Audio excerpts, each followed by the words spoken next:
Ladies and gentlemen, welcome to the 17th Jeju Forum. Thank you for joining us today for the Korea-Africa Cooperation in Addressing Global Energy Resource Crisis. Simultaneous interpretation is available for this session. For service in Korean, set your device on channel 1. For English, select channel 2. Now I would like to hand over the stage to Ungi. Everyone, please welcome the moderator.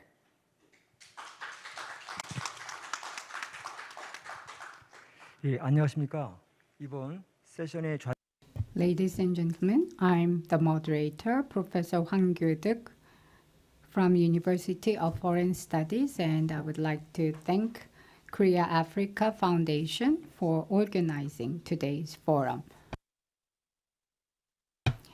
In this session, we are going to talk about the Russian invasion of Ukraine and how it has triggered energy crisis around the world. We'll focus on Africa and how Korea-African cooperation can help us to contribute to reducing energy crisis around the world. So we would like to invite President Ungi of Korea-Africa Foundation for welcoming remarks.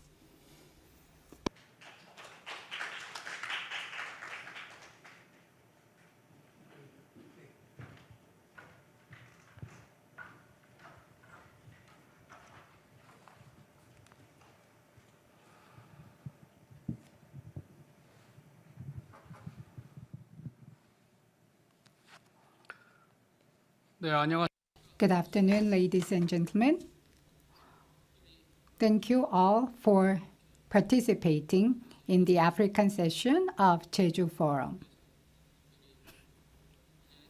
So I would like to thank the participants like Deputy Minister Yoon Sung-deok of the Ministry of Foreign Affairs and His Excellency Ambassador of Nigeria to Korea, and Ambassador Wenji from Kenya, His Excellency, and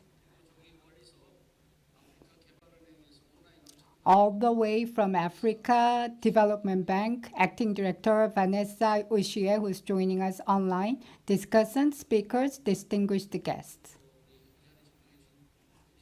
and President Kim Dae-won from Global EV Association. Thank you for joining us today. These days, the world faces a lot of challenges. And one of the biggest challenges related to energy and resources, and they are related to fundamental livelihood of our lives. On February 24th, Russia invaded Ukraine, and in response, the US and EU has imposed sanctions on the energy import from Russia, and in response, Russia has stopped gas supply to Europe. And Russia has the world's largest reserve of natural gas in the world, and because of the difficulties in getting Russian energy supply, there is a rapid shift in the global energy and resource paradigm shift. As of 2020, EU countries' average dependence on overseas energy was 57.5%, and they are trying to save energy, and at the same time, they are trying to diversify their energy sources. Distinguished guests from ladies and gentlemen, African continent has abundant energy resources and located close to the European continent, and it already has gas supply infrastructure. So it is emerging as an attractive alternative to Russian energy. And Africa has 7.2% of the oil reserves in the world and 6.9% of natural gas reserves. Northern African countries are already exporting 68% of their oil to Europe, and in Nigeria, 14% of EU's LNG supply comes from Nigeria. And based on these international security changes, African countries like Nigeria, Angola, Congo Republic, they are actively engaged in energy cooperation with EU countries. And African countries are actively working to change this energy crisis into an opportunity. In July of this year, Niger, Algeria, in order to increase their export of natural gas to Europe, has decided to build Trans-Saharan gas pipeline, and Western African countries are all investing in extending Nigeria-Morocco gas pipeline all the way to Spain. Distinguished guests, ladies and gentlemen, African continent is more than just a reserve or exporting countries of energy and resources. Russian Foreign Minister and French President Emmanuel Macron and U.S. Secretary of State Tony Blinken have visited African countries in an effort to improve their ties with these African countries. As the world is about to enter a new era of Cold War, African continent is emerging as an important actor in various parts of the international community. Energy issues is something that has a critical impact on international relations in general. Taking this opportunity, African countries are actively leveraging this opportunity by increasing their export energy, import, and they are trying to see what is in line with their national interest. And ironically, most of the African countries have suffered chronic shortage of energy, so they also need to cooperate with extra-regional countries to resolve this energy crisis. And Korea depends on imported energy for 93.5% of its energy, and Korea needs to expand and enhance its cooperation with Africa. Korea also needs to diversify energy supply and develop new and renewable energy so that we can respond to changes in the energy market. Distinguished guests, Korea is already working with various African countries for energy projects. Korea Gas Corporation is working in Mozambique for Area 4 exploration, Coral FLNG project, Maputo gas supply project, and Korea Oil Corporation is exploring UDO mines in Senegal and developing elephant mine in Libya. Korea's African projects are not unilaterally about developing and utilizing African resources. We are working with African countries through cooperation. For example, in 2021, Ministry of Finance of Korea and African Development Bank and Korea Exim Bank have decided to invest $600 million over the next 5 years for Korea-Africa Energy Investment Framework. EDCF and KOICA are also working together to provide the stability of energy and power supply for Africa and also promote renewable energy development in Africa. KETI and Korea Institute of Energy Research is working with IRESEN of Morocco to distribute energy and microgrid construction, and they have signed MOU. The Korean government and public institutions and private sector companies are making their active investment in Africa. Hyosung Heavy Industries have decided to invest 170 billion won in South Africa for ESS, and Ethiopia. EDCF are working together for national grid expansion business. Based on mutual benefit, energy cooperation between Korea and Africa is going to promote prosperity of both nations and trying to pave the way for peace in the global community. Through today's session, we are going to resolve solutions for energy crisis and promote peace and cooperation between Korea and Africa and around the world. Thank you very much. Thank you very much. President Ungi of Korea-Africa Foundation. Next, we would like to invite Deputy Minister Yoon Sung-deok from the Ministry of Foreign Affairs for welcoming remarks. Deputy Minister is a career diplomat who has built his career in trade and economic cooperation. He has been responsible for negotiating various free trade agreements. Please welcome Deputy Minister Yoon.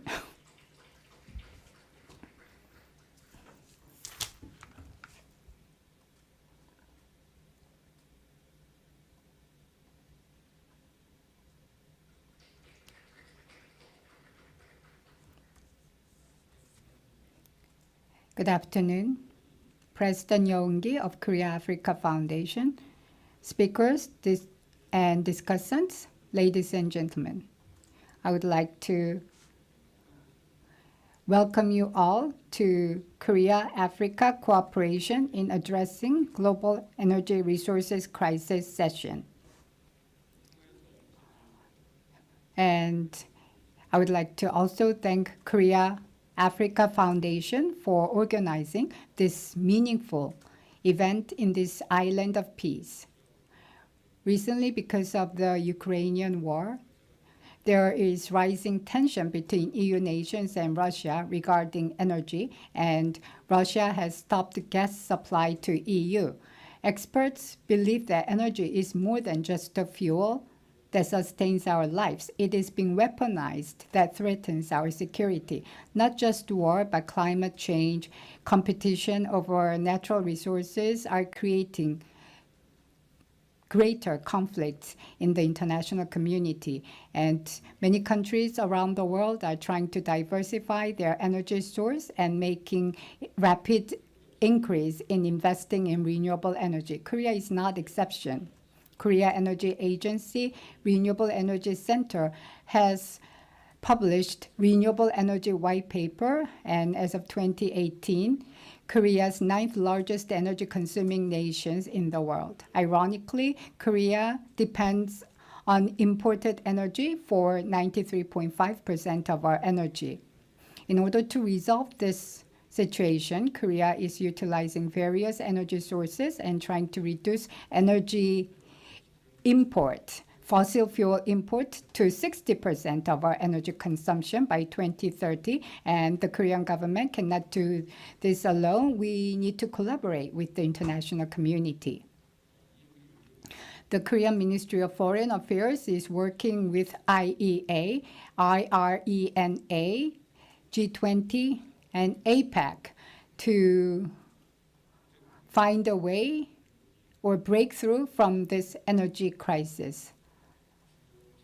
And we are also actively engaged in diplomatic cooperation with countries with abundant natural resources, and we are operating energy-centered missions in Africa, Ghana, Nigeria, South Africa, Algeria, Angola. We are operating 9 energy-centered missions in Africa to enhance our cooperation with energy-providing countries. And as President Yo has mentioned, 30% of world's mineral resources are reserved in Africa. Africa has 7% of oil and 8% of natural gas in the world. And fourth industrial revolution depends heavily on rare mineral like cobalt, and DR Congo produces 70%. And Madagascar, Morocco, they produce 72% of this rare earth. And a Africa Free Trade Agreement has been launched, and Africa is emerging as the largest single market in the world. Africa is a new production hub and has abundant potential as a new market. And at the same time, Africa is a new source of energy, and that will provide great contribution to achieving carbon neutrality. By actively engaging communication with Africa, we can also seek solutions to promote sustainable growth and development of African economy. In this context, as a responsible member of the international community, the Korean government has been organizing Korea-Africa Summit meeting for 2024 to promote pragmatic cooperation with various African countries. Distinguished guests, today we are gathered here for the Korea-Africa cooperation in addressing global energy resources crisis, and this session comes at a very opportune time, and we are going to talk about the energy market, current status, and future prospects for Africa, and ways to promote cooperation between Korea and Africa. And I would like to ask for your continued support and interest in this energy cooperation between the two regions. Thank you very much. 외교 조정관님, Deputy Minister Yoon, thank you very much. Now we would like to invite the speakers today. First speaker is Acting Director Vanessa Usie from Africa Natural Resources Center of the African Development Bank. She is the head of Policy Analysis Department and also leading the Natural Resources Analysis team. And second speaker is Associate Research Fellow Han Sunny from Korea Institute for International Economic Policy. And she is responsible for research on various aspects of Africa. Next are discussants. The first discussant is Senior Consultant Song Byung-il. Mr. Song Byung-il is from Korea Trade Investment Promotion Agency. He has served in the agency for more than 30 years and has supported various Korean companies making inroads into foreign markets. Since 2019 to 2020, he has been the head of African Center of KOTRA. The last discussant is Assistant Professor Han Kang-wook of the Department of Political Science and Diplomacy at Jeonbuk National University. In 2020, he has received his doctorate degree in Michigan State University. His areas of specialty is comparative politics and authoritarianism, political leadership, redistribution politics of Africa. Now, let us start this session. First presentation is going to be made by Acting Director Vanessa Usie. She will talk about African energy strategies and initiatives. So, Acting Director Usie, please.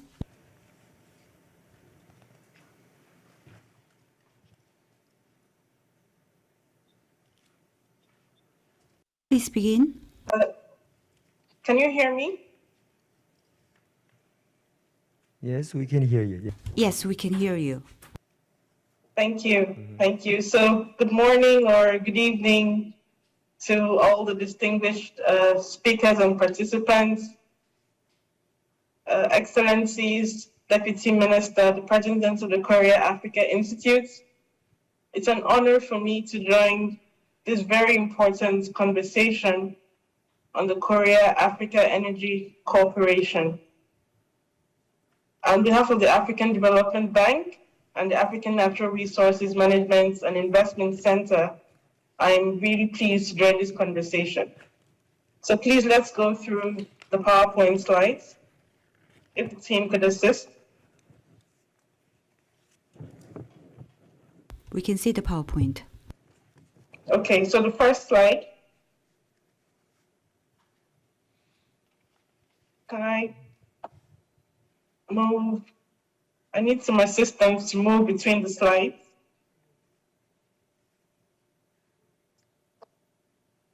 Please say it next. Okay.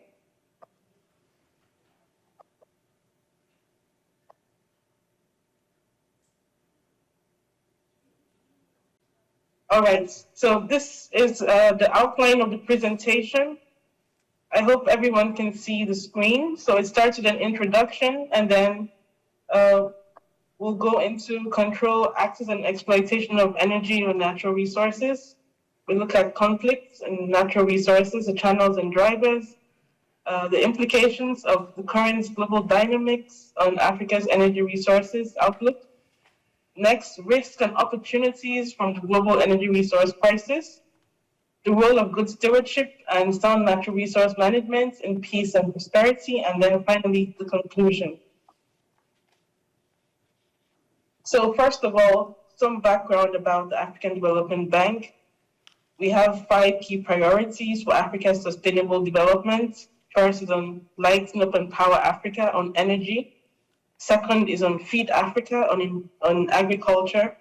Third is on industrialization, that's Industrialize Africa, building an industrial and manufacturing capacity. Third is on Integrate Africa on trade. Next is on Integrate Africa on trade and regional integration. And then finally, on improving the quality of life for the people of Africa.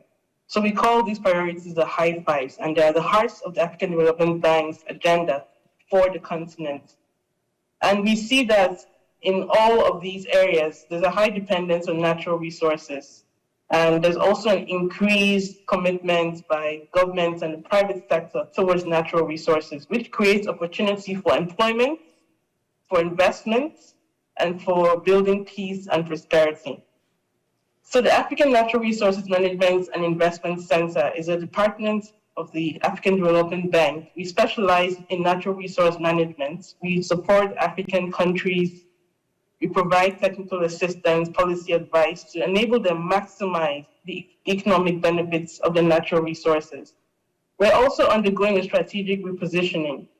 So we're looking now at key issues including natural resources governance, how Africa can maximize the value of its natural capital, and lastly on investment promotion.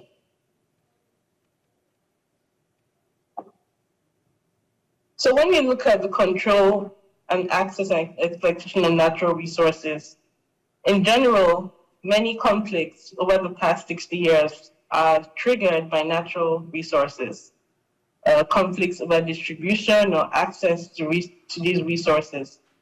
And we see that these types of conflicts drive fragility, particularly where the economic base is very narrow and dependent on primary commodities. And again, when these resources are found across borders, then this leads to spillovers of the conflicts and raises cross-border tensions. It fuels the illicit markets and trade in these natural resources and regional instability.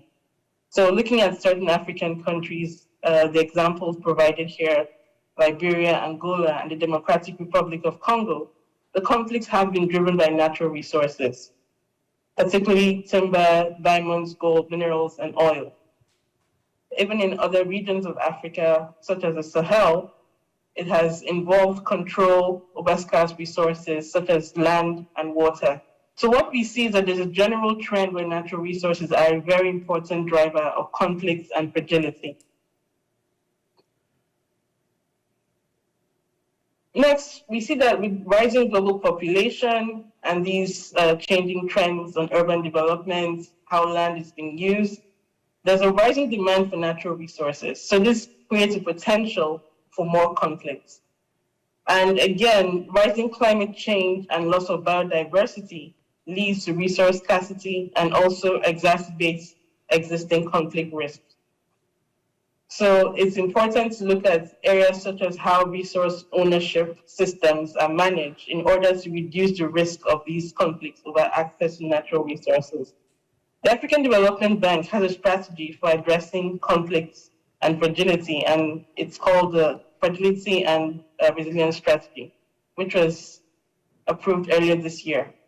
And then for natural resources, the bank is developing a specialized strategy on natural resource management and investment, which is looking at areas such as good governance, investment facilitation, creating jobs, and lasting peace and prosperity in resource-rich countries.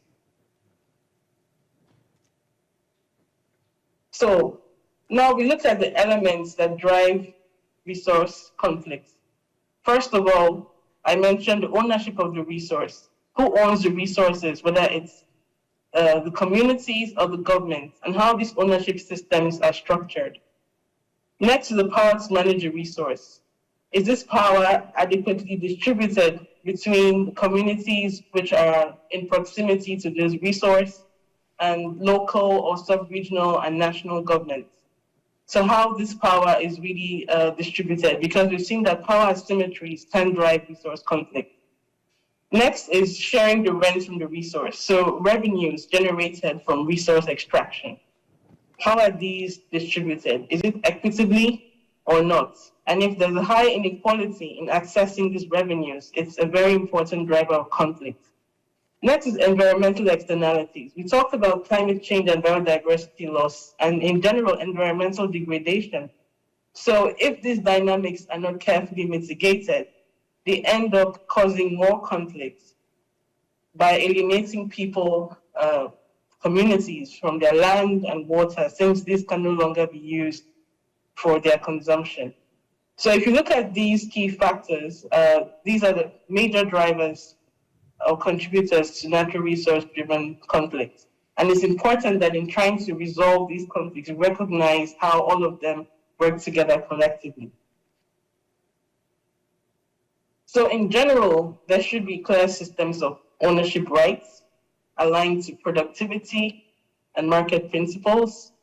And the clarity in these resource ownership systems reduces the risk of conflict. Next, we talked about power asymmetries. And so it's important to ensure that resource owners are really benefiting from the extraction of these natural resources, because there's a power imbalance if you look at the communities, companies, and the governments. And there's a role of law and regulation to address this power asymmetry. Next is how the resource revenues are shared. It should be driven by equity and, of course, sustainable development. So even if there are political factors, this should be weighed against the importance of being equitable and then the long-term development aspirations of the community or region. And the perception of some groups of being alienated or excluded from revenue sharing can lead to increased conflict. So this could be addressed by having dedicated and transparent revenue sharing laws at local and national levels, and even developing special revenue funds for communities and regions which are negatively affected by resource extraction. And above all, we all recognize the impacts of climate change and biodiversity loss on our economies, on our communities and societies. So going forward, even the consumption and use of natural resources needs to be carefully considered against these overarching trends, which are affecting all of humanity, not just in Africa, but in Asia, and indeed in all regions of the world. So now we look at certain emerging geopolitical trends, and the other speakers before me have mentioned the Russian invasion of Ukraine, and we've seen various economic and political and geopolitical impacts from this conflict, and also importantly the impact on energy, resulting in European countries looking for new markets for oil and gas and minerals. In Africa, Algeria and Nigeria, which are currently the largest African gas suppliers to Europe, stand to benefit from this diversification of energy sources. And other countries include Egypt, Senegal, Tanzania, and Congo-Brazzaville. So there are opportunities for diversifying supplies to the EU. However, even in Africa, Africa's industrialization and future developments in part will rely on expanding its use of natural gas. Africa has abundant natural gas resources, as the figure there says, over 5,000 billion cubic meters of natural gas, which are yet to be developed. But this could provide additional sources of energy and even drive agriculture and other industrial uses. So it's a very important resource that can not only contribute to diversifying supplies in EU and other affected countries and regions from the Russian crisis, but also for Africa's own internal development and industrialization. But what people seem to misunderstand is that actually Africa's contributions to global emissions is very low. So if you look at the relative cumulative CO2 emissions over the next 3 decades, it will come to about 10 gigatons. And even if this were added to Africa's cumulative total of emissions, it will still be very low at 3.5%. So there is some space and opportunity for Africa to push for more investments in low carbon fuels and renewable energies. And during the clean energy transition, investors can take advantage of Africa's natural gas resources to promote gas as a transition fuel, along with critical minerals for the green energy and fourth industrial revolution. At the AFDB, we've done some analysis of critical value chains which can drive the green energy transition.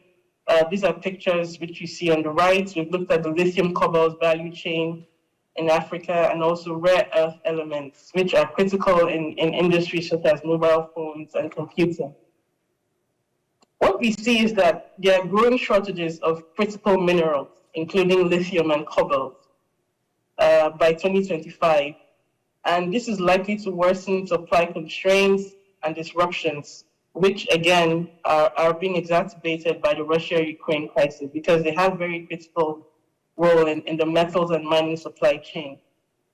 But Africa's significant minerals can drive sustainable industrialization and also the transition to green economies across the world, using the batteries and electric vehicle sector as a launching pad.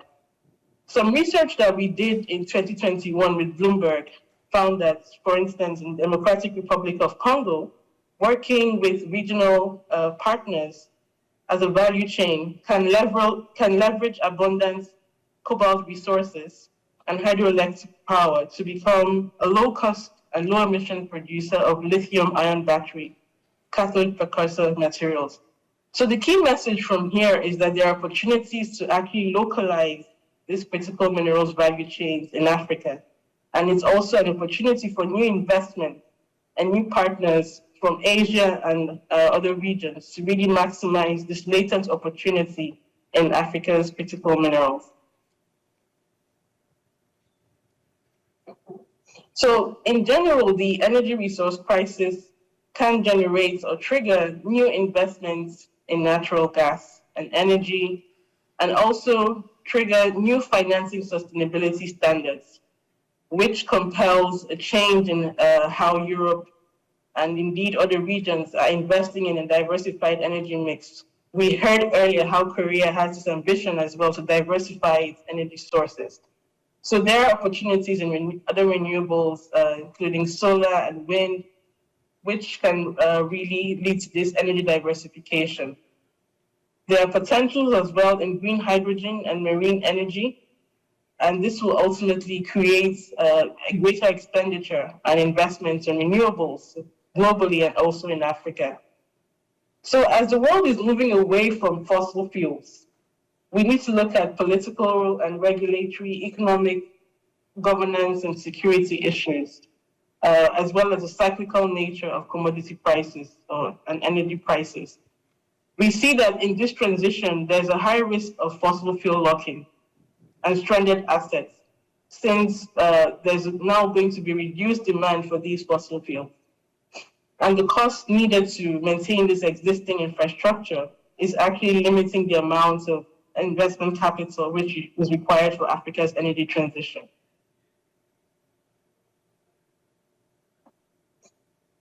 So here we see that Africa's high dependence on commodity exports leaves the region as being vulnerable to external shocks, market disruptions, macroeconomic instability, and political unrest as well. So despite its large untapped natural resources, Africa still imports most of its energy and food needs, which pose a significant risk, as we've seen from the disruptions due to COVID-19 and more recently from the Russian-Ukraine war. There are emerging trends which also have implications for Africa's energy sector. The current global energy crisis, of course, we look at climate change and geopolitical dynamics. It all of these collectively underscore the need for Africa to build resilience by developing domestic and regional value chains and adding more value to its natural resources. At the same time, it calls for new measures and strategies to address all of these threats holistically, and also to address poverty and the impacts of climate change and biodiversity loss. As we have seen, these are key conflict drivers, and without looking at these holistically, we cannot achieve peace, security, and prosperity. So on the left is a snapshot of the AFDB's flagship report, the African Economic Outlook 2022. And in this report, we're actually looking at climate resilience and a just energy transition in Africa. So there's some key highlights from this analysis, which I can share. What we see is that African countries rich in petroleum and minerals can gain in increasing supplies to Europe, but there's a long-term need to build strong domestic markets, which can support the continent's sustainable and resilient development. So although Africa needs to act on climate change, this should be balanced to its legitimate development aspirations for its population. And this is what is driving what we're referring to as the need for a just energy transition for Africa. An important statistic from the AFDB African Economic Outlook, we see that Africa loses between 5 and 15% of its GDP to climate change. On the other hand, Africa could gain about 20.5 million jobs in 2050 if the world simply adjusts energy consumption and manages to reach the Paris Agreement's 1.5 degrees goal. So we look at good stewardship and governance. It's critical that the principles of good natural resource governance are strengthened at all levels, whether it's at community level, a national, regional, and international levels.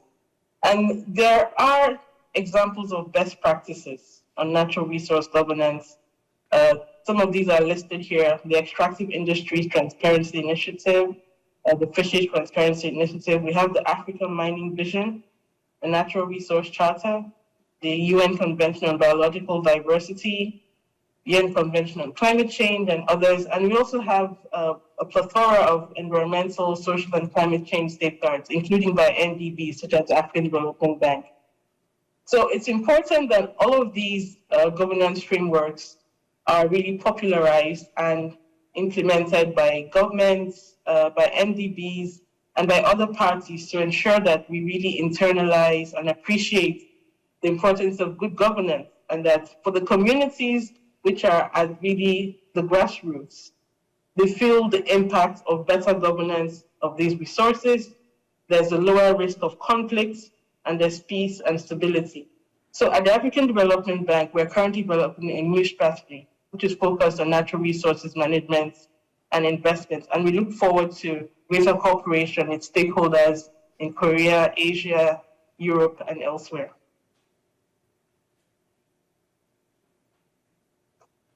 If we go into the forthcoming natural resources management and investment strategy, it will have 3 pillars. One, of course, is on natural resources governance. The second is on valuing natural capital. And the third is on investment facilitation. And at the bottom, you see the key activities, whether it's on knowledge, support to countries, policy advice, building their capacity for natural resources management, and of course, facilitating investment. Looking at the first pillar, we see that this demonstrates that the AFDB recognizes the importance of good governance of natural resources in driving Africa's economic transformation, in driving peace and stability, and ensuring that communities actually benefit from the exploitation of these resources. And this strategy is currently being developed to be implemented from 2023 over the next 4 years. So once again, we're looking forward to increased cooperation with all our partners to achieve this strategy.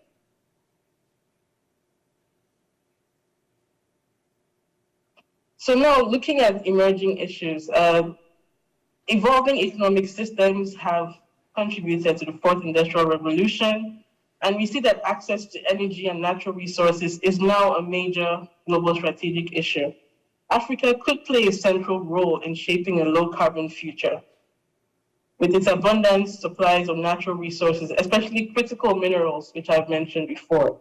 So if these natural resources are managed sustainably, including through the development of extractive industries, developing value chains, ensuring that the benefits are distributed equitably among all stakeholders, this could lead to improvements in infrastructure, it could create new jobs, generate state revenues, and in general, transform economies. So the potential is significant. And in overall, if these benefits are aligned with the community's interests, and if they are perceived as fair and equitable, then this helps also reduce the risk of conflict and to offset the negative environmental and social impacts of natural resources development.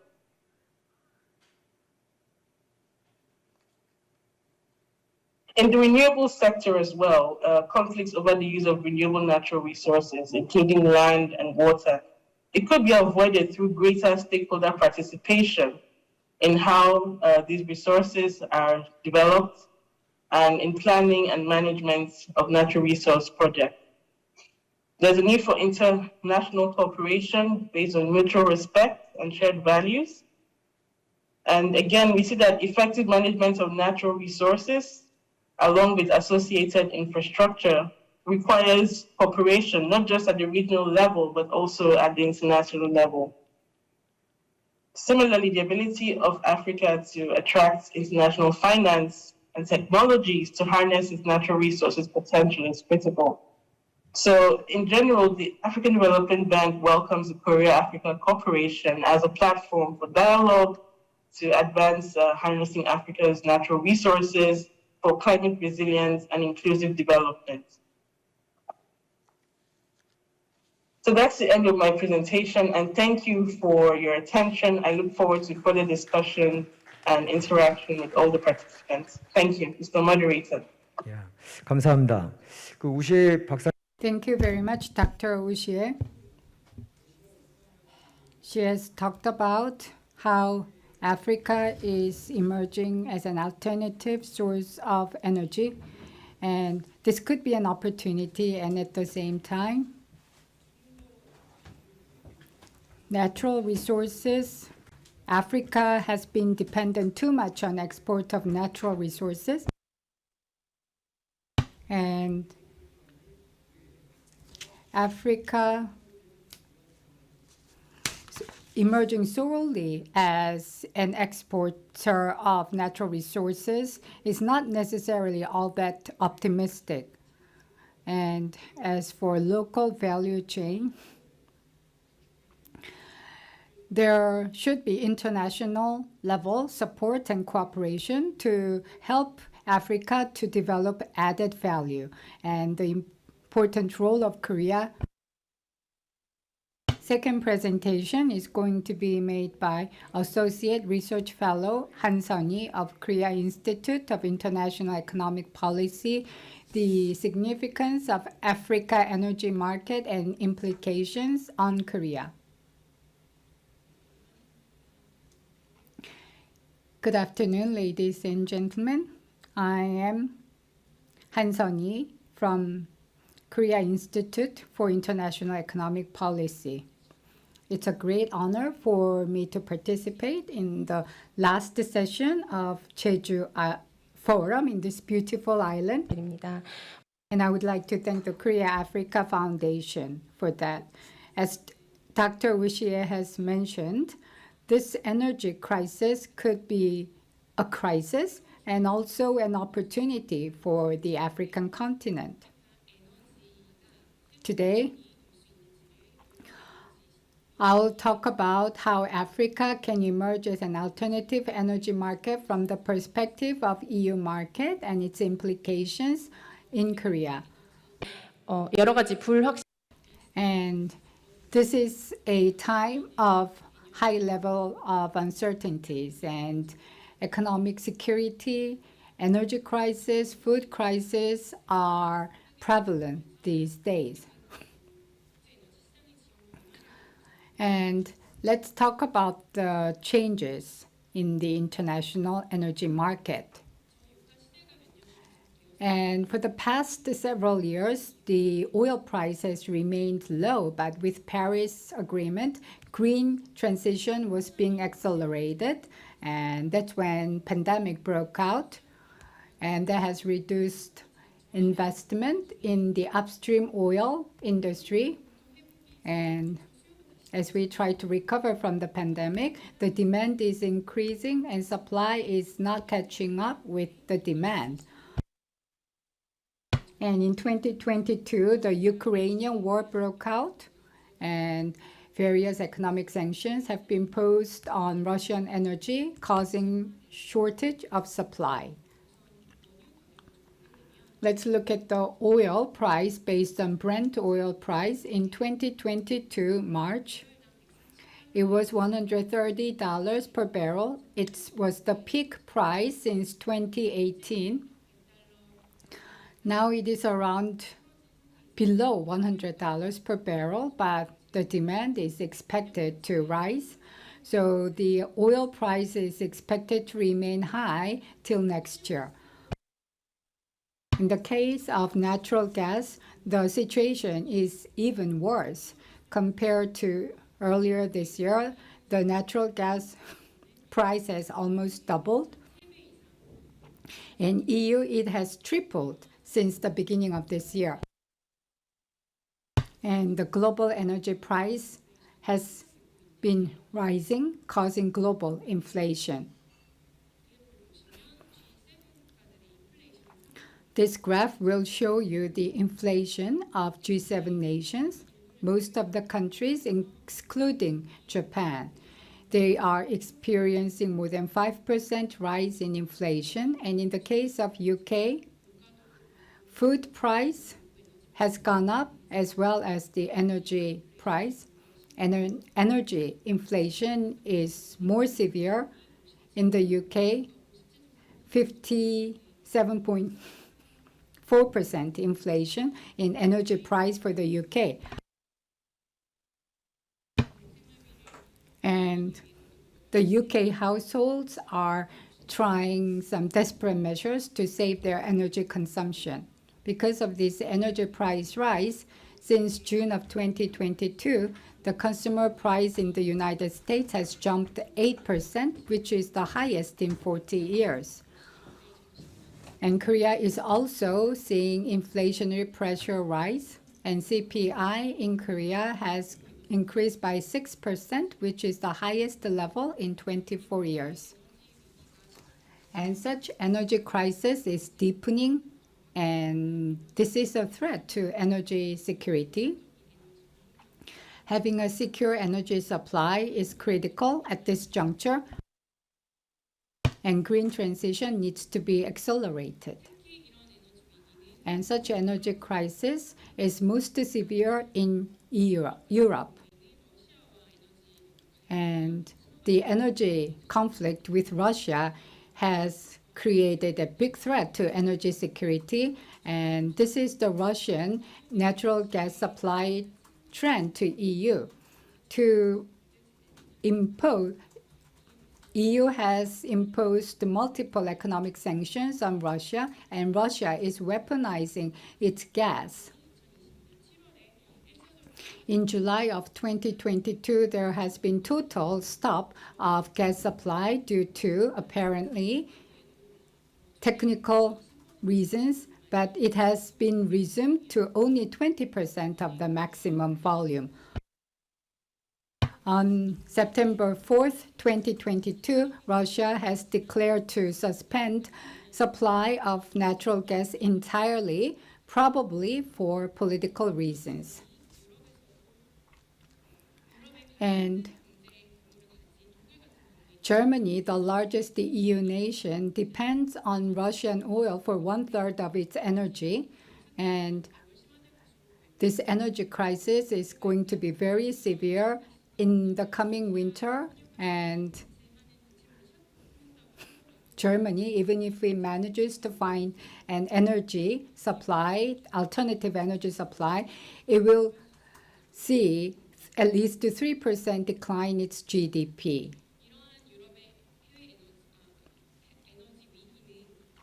Such overseas, such energy crisis is a result of two combined reasons. 수입을 하고 있는데 특히 Europe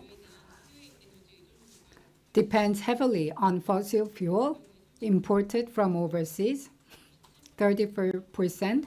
For coal, 84% of natural gas is imported.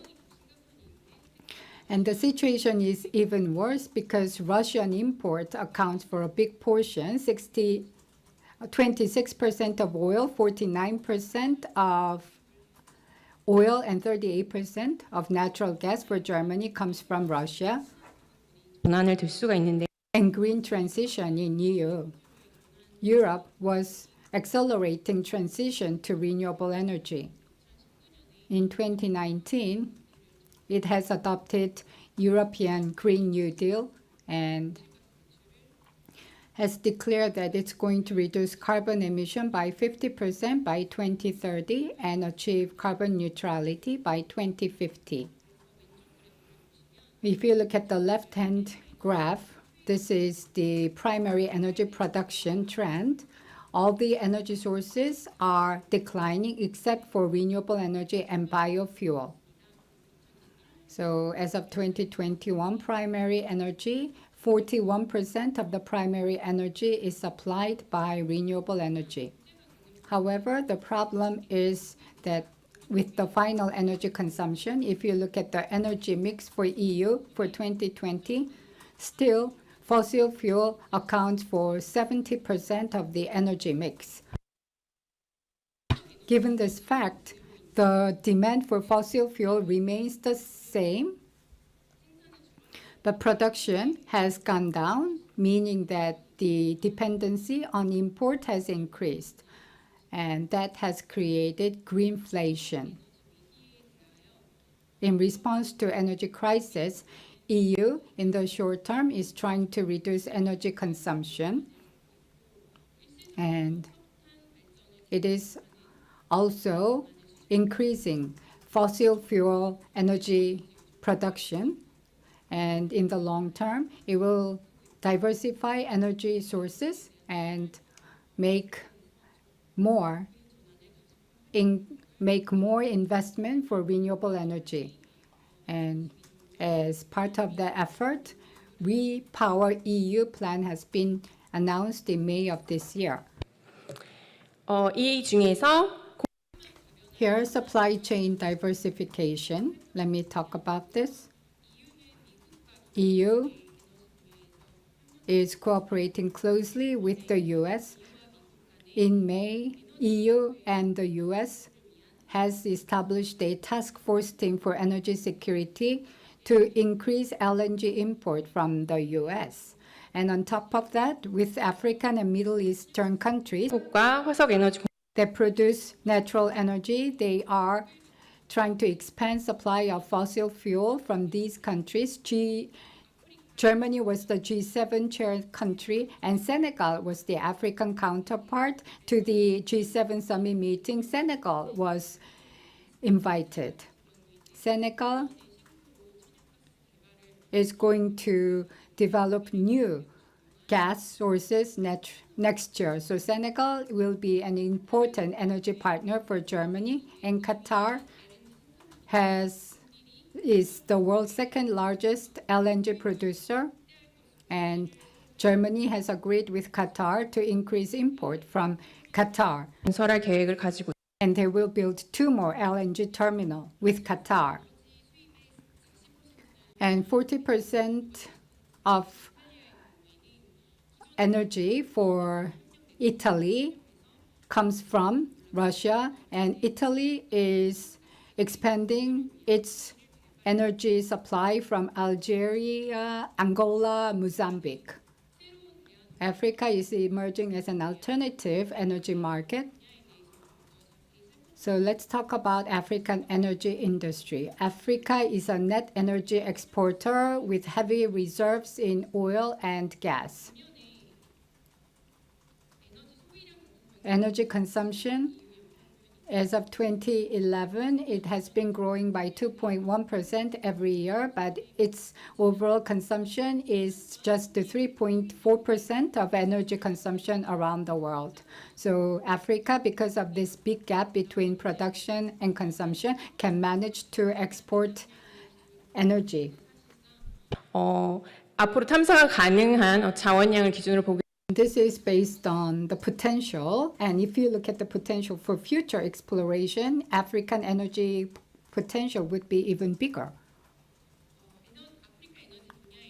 Africa energy is where many European countries are investing in. Total of France, Eni of Italy, BP, Shell of UK are all investing in oil and gas in Africa.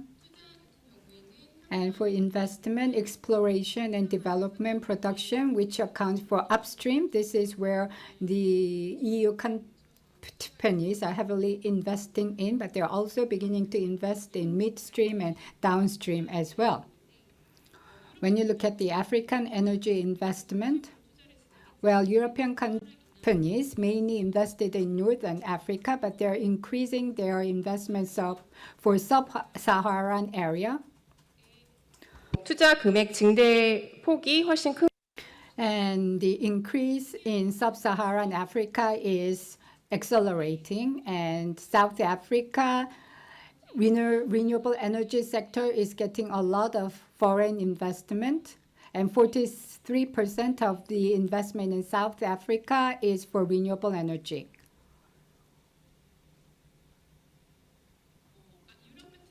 And Europe is very much interested in natural gas of Africa. And Africa has two main strengths, which is it is closely located to EU, and it already has the natural gas infrastructure. If you look at the map below, Africa and Europe already is connected by gas pipeline. Between Algeria and Italy, there's the TransMed pipe, and between Algeria and Spain, there's the MedGas pipeline. These two pipelines are up and operating, and from Algeria, it goes through Morocco to Spain, Maghreb European gas pipeline.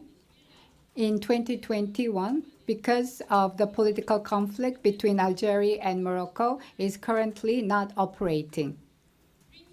Green Stream is from Libya to Italy. And because of the civil war in Libya, it is not operating.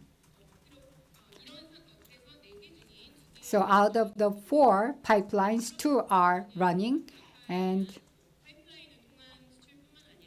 European Union is very much interested in importing LNG from Africa, and they're also interested in pipeline from sub-Saharan countries, Nigeria and Morocco, and all the way to Spain, which is Nigeria-Morocco gas pipeline. It is now gaining momentum in construction. And between Nigeria, Algeria, there's Trans-Saharan pipeline, which is being discussed again. 아프리카 천연가스 Let's look at the natural gas of Africa, which has great potential. If you look at the left-hand graph, it looks at natural gas production and export. Natural gas in Africa between 2000 and 2021, the production volume has increased by 81%, export increased by 46%.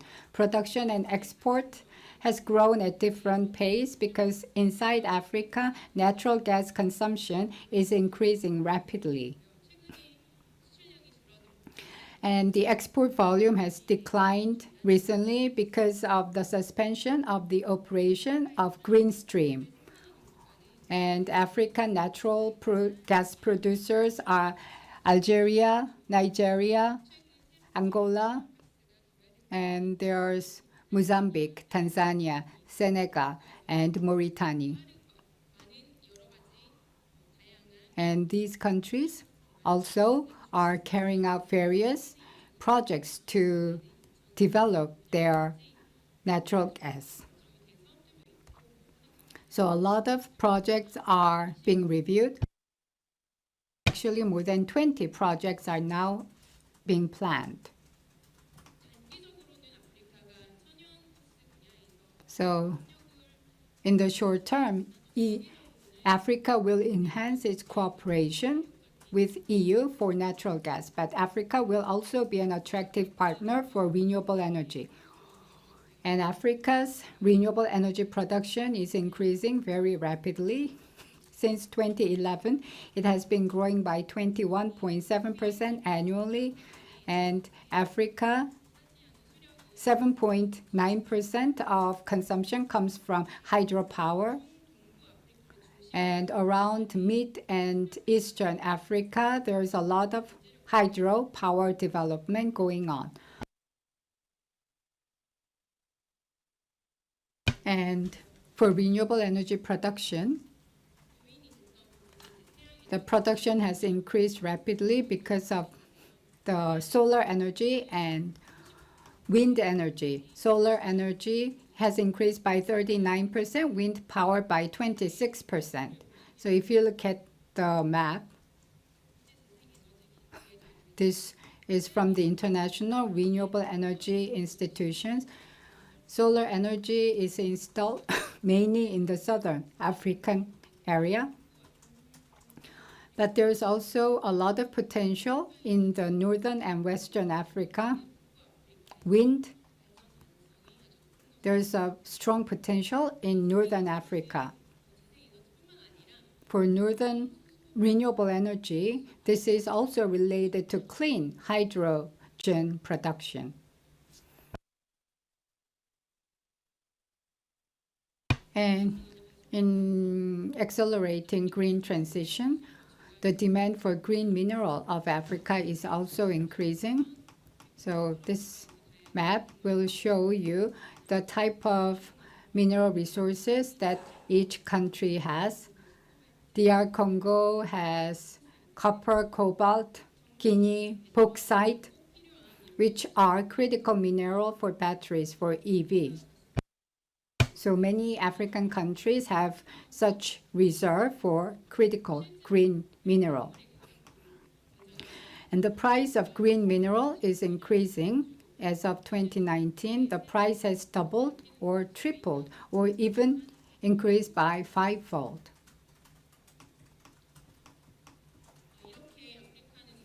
So Africa has abundant potential, but also there are some restrictions for the market. Can Africa become a stable source of supply? Well, Russia has a lot of influence on Africa. Many African countries are close partners for Russia for political and military reasons. 28 African countries have military pact with Russia, and 20 African countries is where Russian energy companies are very active. So many African countries tend to stay neutral in relations to Russia. And another factor is Africa has weak governance, weak infrastructure, which could be a bottleneck or obstacle for stable energy supply. And as Acting Director Ushie has mentioned, there could be some potential conflicts. And African countries need to import processed material. So they have to find a way to export higher added value products. That needs to be considered in cooperating with Africa. Considering all this, we have to think about its implications on Korea. EU used to be pragmatic in energy cooperation. Now they are caring more about energy security trying to reduce dependency on overseas energy and diversifying energy sources. And that will expand EU's cooperation with Africa. Especially the taxonomy will go into effect for EU,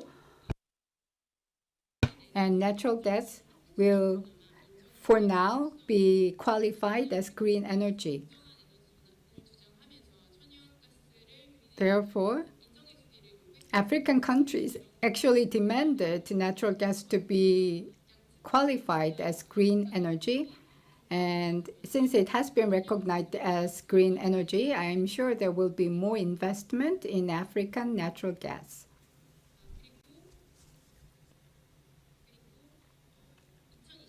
And in February 2022, EU and African Union will launch Africa Green Initiative for renewable energy and hydrogen.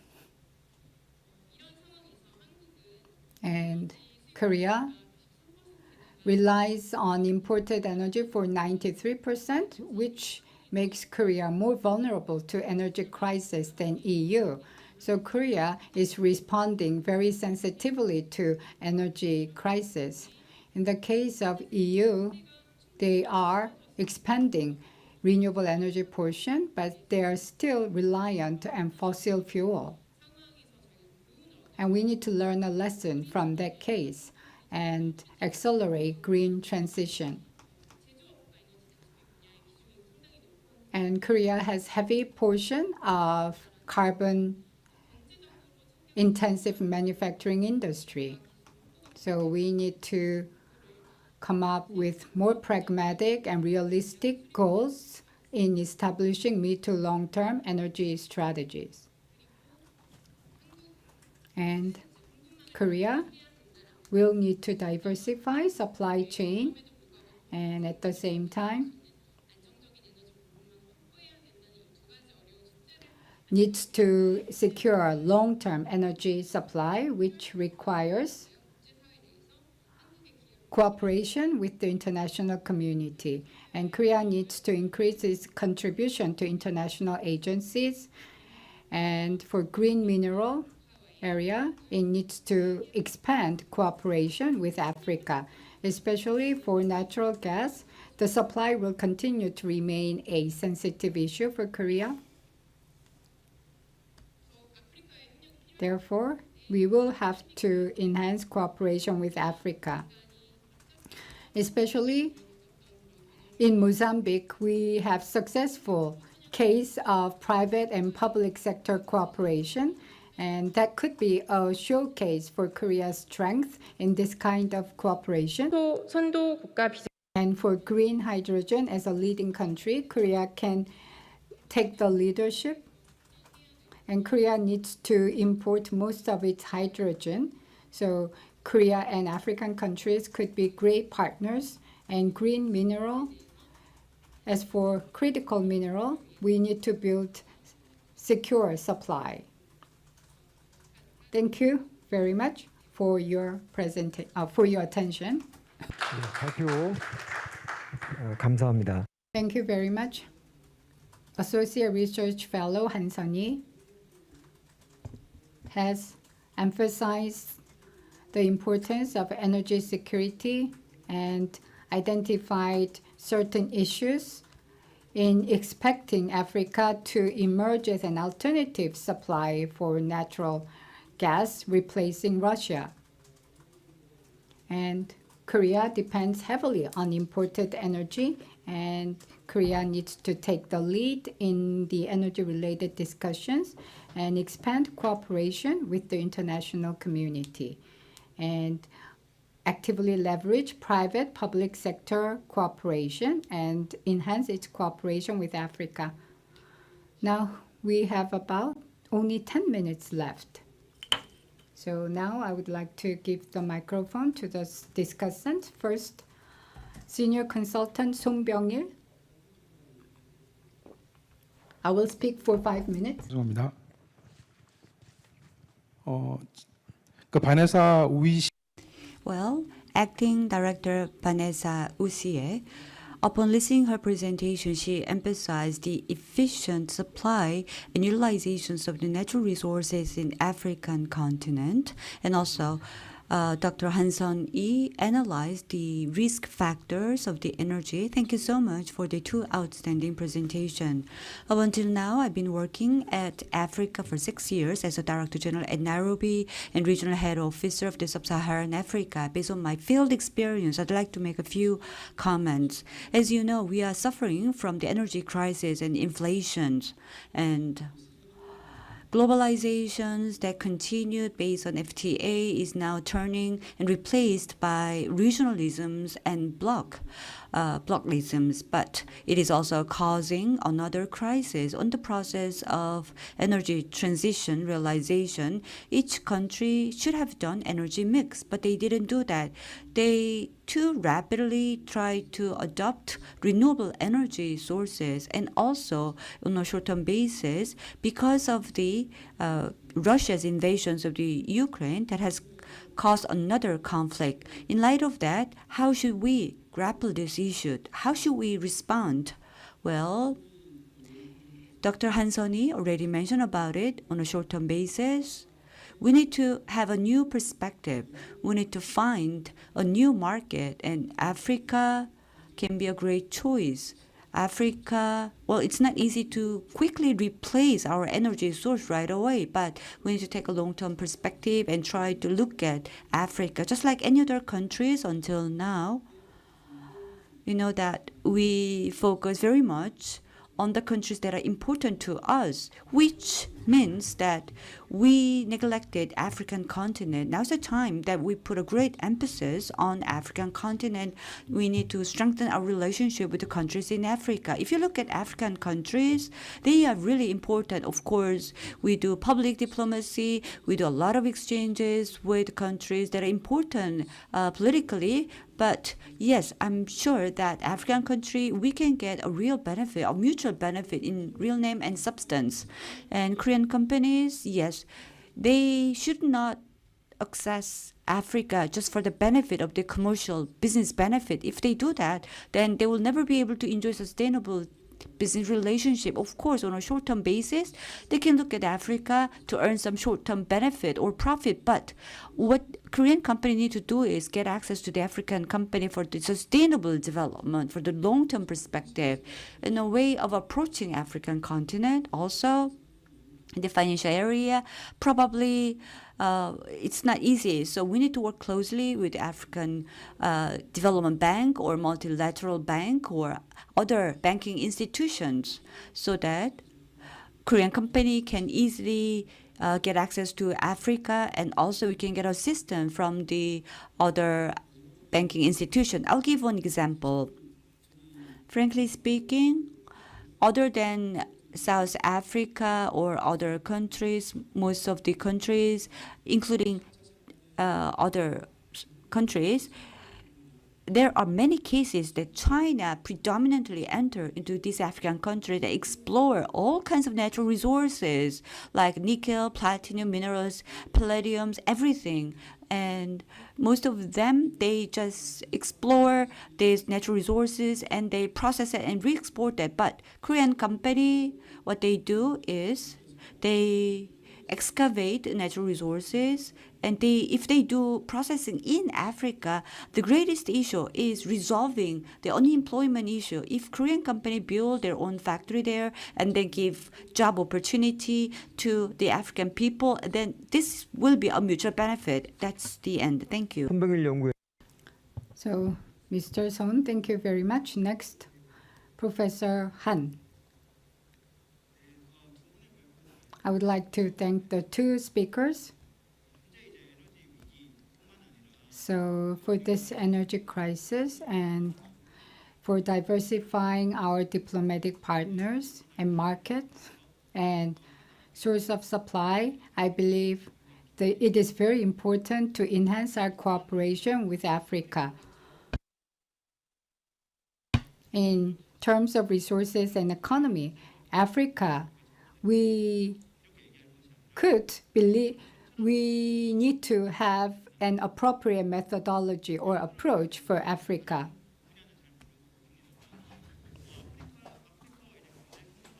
in cooperating with Africa for economy. There should be discussions on diplomatic and political issues, and among the political scientists in Korea, it is very rare to see who specialized in African politics.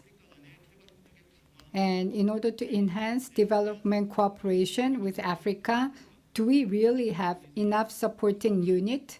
And do we have the human resources to build the supporting mechanism? And we need to build the African experts in Korea. Without such supporting unit, Africa will just remain a continent with potential.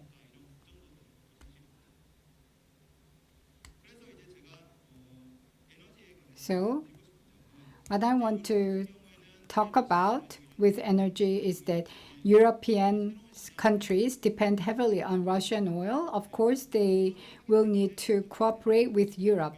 And we shouldn't just think about cooperating with EU just because with Africa just because EU is cooperating with Africa. We need to have our own approach, customized approach for expanding cooperation with Africa. And as President Ungi has mentioned, what is encouraging is that Korea can be a great partner for renewable energy of Africa. Based on my research, I was kind of shocked. And I have done some research on Africa power supply, and 23% of respondents in Africa are now getting their power from renewable energy sources, and 40% of the respondents are getting their energy from solar panels. Therefore, Korean companies should be interested in renewable energy business of Africa. And Africa is looking towards leapfrog strategy of Africa using renewable energy. Considering that, we can actively cooperate with Africa for renewable energy. But there's this problem of governance. There is this phrase of curse of natural resources. So having natural resources is not necessarily a good thing for a nation. Resources can have anti-democratic consequences.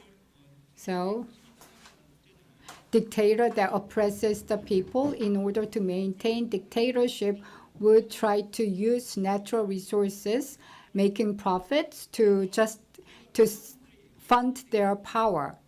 When we talk about governance, sometimes natural resources can have a negative impact on governance, or it could be vice versa. Bad governance having negative impact on natural resources. So when we talk about governance, we usually talk about international actors. And we also have to think about the African elite's role. In order to achieve good governance, there is a need for policy reform. And who are the elites who benefit from such existing policy framework? So we have to consider both the international and domestic actors. I would like to thank the two speakers.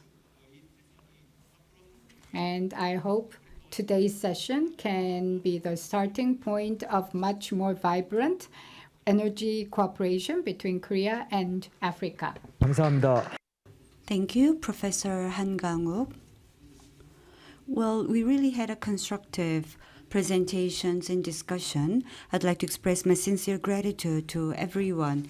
Due to the limited time, we'll conclude today's session. If you have any question, please approach the speakers and you can ask any questions that you want. That concludes, once again, the Africa-Korea cooperation in addressing the global energy resources crisis. Thank you.